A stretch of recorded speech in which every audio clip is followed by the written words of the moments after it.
Friends, welcome to colourful home remedy. இன்றைக்கி நம்ம பார்க்க போகிறது ஒரு சிம்பிளான டிப்ஸ் தான். ஆனால் ரொம்ப யூஸ்ஃபுல்லான டிப்ஸு. என்னென்னா, முகப்பரு நிறைய குழந்தைங்களும் சரி பெரியவங்களும் சரி ரொம்ப கஷ்டப்படுவாங்க.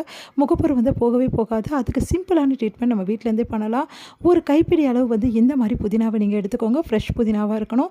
இந்த புதினாவை நீங்கள் என்ன பண்ணுங்கள், நல்லா அலசிட்டு ஒரு உரலை போட்டு நல்லா இடிச்சுக்கோங்க, சாறு வர மாதிரி. ஒரு வேளை சாறு வரல அப்படின்னா கொஞ்சோண்டு தண்ணி சேர்த்து நல்லா இடிச்சுக்கோங்க. இந்த ரோஸ் வாட்டர் கலந்தும் நீங்கள் இடிச்சுக்கலாம். அந்த மாதிரி இருந்தாலும் உங்களுக்கு நல்லா பலன் கொடுக்கும். இந்த மாதிரி நல்லா போட்டு நல்லா இடிச்சுக்கோங்க. இடிச்சிட்டோன்னே என்ன ஆகும்னா, நல்லா குழ குழன்னு ஆனோன்னே அதில் சாறு வரும். மிக்சியில் போட்டு கூட நீங்கள் இது இல்லைன்னா பண்ணிக்கலாம். ஆனால் இந்த மாதிரி பண்ணும்போது உங்களுக்கு நேரடியாகவே நல்லா பலன் கொடுக்கும். அதனால் இந்த மாதிரி பண்ண சொல்கிறேன். இங்கே பாருங்கள், இந்த மாதிரி சாறு எடுத்துக்கோங்க.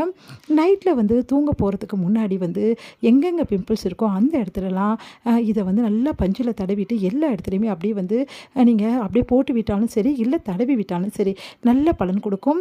அந்த நைட்டில் போடுறது இன்னும் நல்லா பலன் கொடுக்கும்.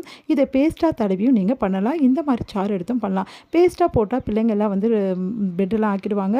அதனால் பெட்லாம் ஃபுல்லாகவே ஆகிடும். அதனால தான் இந்த மாதிரி நீங்கள் தடவும் போது பெட்லாம் ஆகாது, சீக்கிரமாக காஞ்சி போயிடும்.